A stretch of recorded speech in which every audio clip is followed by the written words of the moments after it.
So is it brook char or brook trout? Does it matter? Is it the same fish, different name? Let's settle the debate and dig deeper into what makes this fish so special.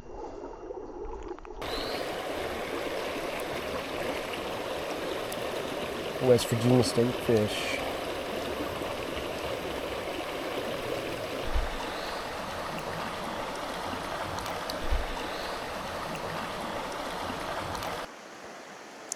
Truly, truly a beautiful area.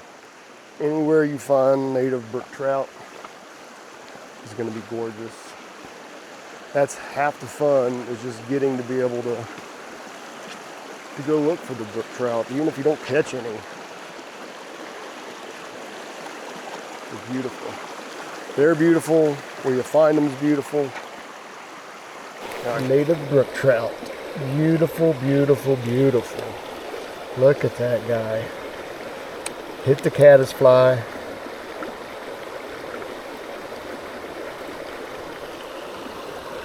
Oh, let loose. Oh, it's beautiful. I love these guys. Looking for the brook trout. Salvelinus fontinalis. Native to the Appalachian Mountains in West Virginia, Tennessee, North Carolina, Pennsylvania, New York, really, all the way up the East Coast. It is in the Char genus, which is Salvelinus, but its official common name is the brook trout. American Fisheries Society does recognize it as the brook trout, and it does recognize it in the Char genus Salvelinus, along with the lake trout, the bull trout, the Dolly Varden, the Arctic char are all in the Char genus Salvelinus, which are all in the trout family, salmon family, Salmonidae, along with Oncorhynchus and Salmo. Salmo is your brown trout and your Atlantic salmon. Whoop, whoop, Atlantic salmon. That was slick.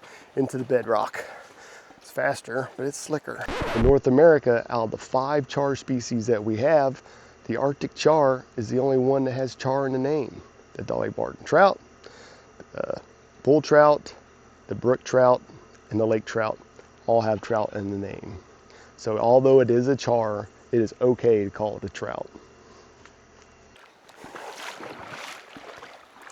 So characteristics, whoop, holy cow. Let's get off the bedrock. Characteristics of the Char genus is no vomerine teeth, which is the teeth on the top of the mouth, along the roof of the mouth. I'll show you a picture. But that's what separates the char out from the trout. So whenever somebody argues with you, just ask them, say, well, what actually is a char? Well, why is it not a trout? That's really the only reason. Some of the other characteristics are light spots on a dark body. So the brook trout, it has vermiculations on its back and a squared off caudal fin, whereas the lake trout has a forked caudal fin. You hybridize them, you get the splake, and they do stock those. They get bigger than brook trout, have that hybrid vigor, grow faster. So never caught one, but it is on the list, and we will get to that. So today I am using my Cortland 3-weight 7-foot rod. This time I bought this a while back for small streams. It's the Cortland Guide Series 7-foot 3-weight. I got this from Mad River Outfitters in Ohio. I strongly recommend them. Not only do they have great products, great support, but he has a good YouTube channel to discuss everything fly fishing. I've learned a lot from their videos, and I really recommend going in and checking those out. It has been fantastic for these tight spots. Trying to shoot it underneath rocks. I'm sorry. Trying to shoot it underneath trees, not rocks. Aim.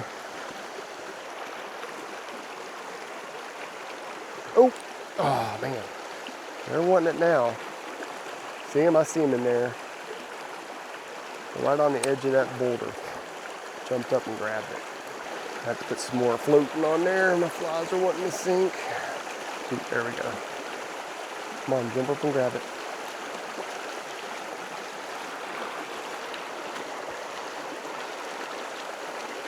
This is my absolute favorite kind of fishing. Hopping rocks, nice summer day. Water's 60 degrees, perfect. Not gonna be too stressful on them when we catch them.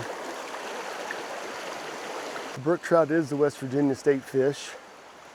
It loves these cold water streams, large boulders. I've seen them in water that's not a foot wide, just teeny tiny pools. It's amazing where they can survive. That it's only found in pristine locations naturally. It requires extremely well oxygenated water, a neutral to low pH, and temperatures that don't exceed 65 degrees Fahrenheit.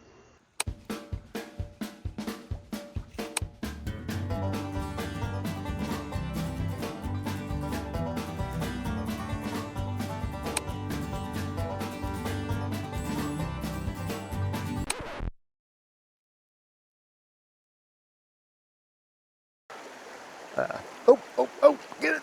He's trying, get it. Oh, there. Ah, he wanted it, he just couldn't get it. Oh, there dang it. He went after the smaller one. He couldn't get the bigger one, so he went after the smaller one. He's not gonna hit again. But see, that's a beautiful, just a little pool, slack water comes together behind that boulder. Yep. Another thing with brook trout, if you're working your way upstream, if you miss one, mark it. On your way back, hit it. I've had them strike at it and miss it, and then turn off and not strike anymore, and then hit it on the way back, and catch them. All right, they like the caddis fly. I put on a mayfly also, and they don't like it as much. Oh, they're just beautiful. Beautiful, beautiful.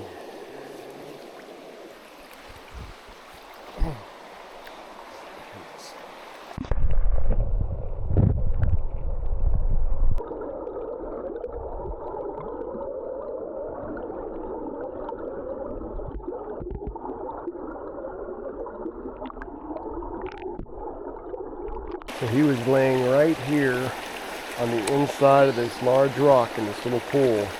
And the caddis fly drifted right here on that seam. He hit it 3 times before he finally got it down.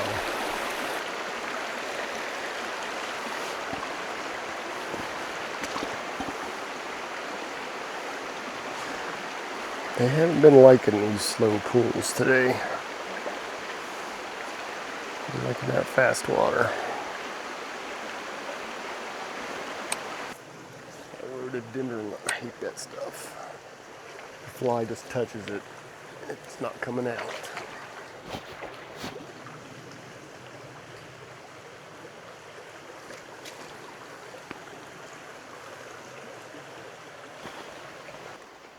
Try and push that seam of the bedrock and that gravel. I don't tend to like the bedrock itself, but it's the seam that's different. The bedrock has increased velocities, whereas the gravel slows the velocities down. So lots of times I'll lay right on that seam where the water velocity is different and dart out and grab. That is cool.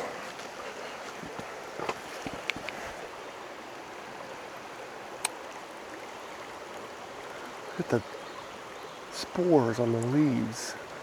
Reishi are known for producing spores. Oh man. He wanted it. He didn't get it.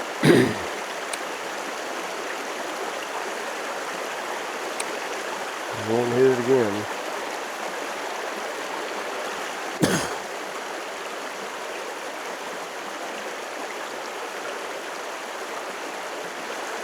So brook trout are aggressive feeders. You can use dry flies, you can use nymphs. But what you do is you hop around, try a hole 2 or 3 times, focusing on the fast water seams where it transitions from fast to slow water. Hit it a couple times and move on.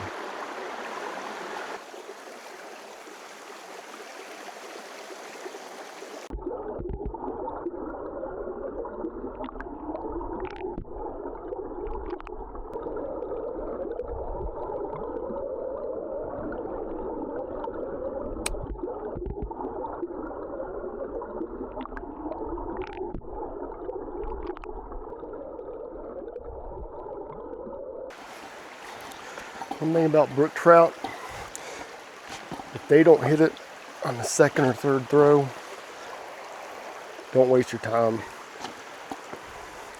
Run and gun. Warmer weather. Ooh, that's a nice spot. We'll hit it a couple times. Hit both sides of the seam. Run and gun. Hit the habitat. Just keep moving. No use to spend all day in one hole. Yeah, I thought there would be one there. Let's go right beside this rock.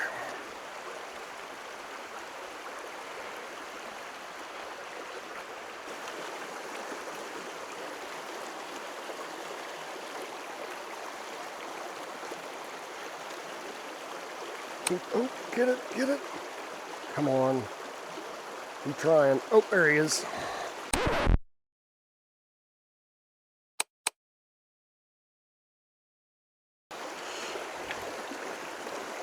Come here, buddy.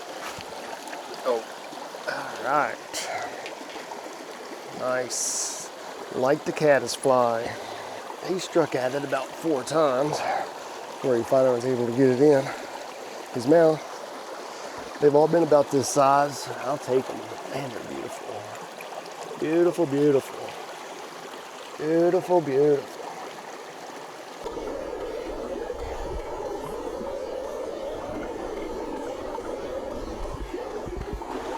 In the quicker water. Don't seem to be fond of the slow water today. Just good. Where they're supposed to be. Dropping barometric pressure. I think they're just up in these riffles. Being aggressive. So brook trout spawn in the fall, anywhere from September to November, depending on the latitude. They lay their eggs in redds in the fine gravel at the end of a pool right before it goes into the riffle. In this shallow water, there's always going to be water flowing over that area as that pool drains out into the riffle. The interstitial space between the rocks and the redds is what allows the water to flow through so that the eggs get plenty of oxygen. Depending on the degree hours, which is the physiological time that it takes for an egg to develop at a certain temperature, it can range anywhere from 44 days to 144 days. So you also have different strains of brook trout. You have the ones that are ecologically different and regionally different. You have the coasters, which are brook trout that are found near the Great Lakes. They go to the Great Lakes as adults and then return to the streams to spawn. Then you have salters. They actually go to the ocean as adults and then return to the streams to spawn. You have the northern variant and the southern variant separated by the New River. And then you also have an Aurora trout that's found only in Ontario, Canada, mainly from 2 lakes. They've taken that and stocked it in other lakes so you have opportunities to fish for them, but they're only found in those 2 lakes naturally. Then you have the hybrid species. You got the splake, which is a cross between a lake trout and a brook trout, and you have the tiger trout, which is a cross between a brook trout and a brown trout. And both the hybrids are stocked mainly so fishermen have a variety of species to fish for.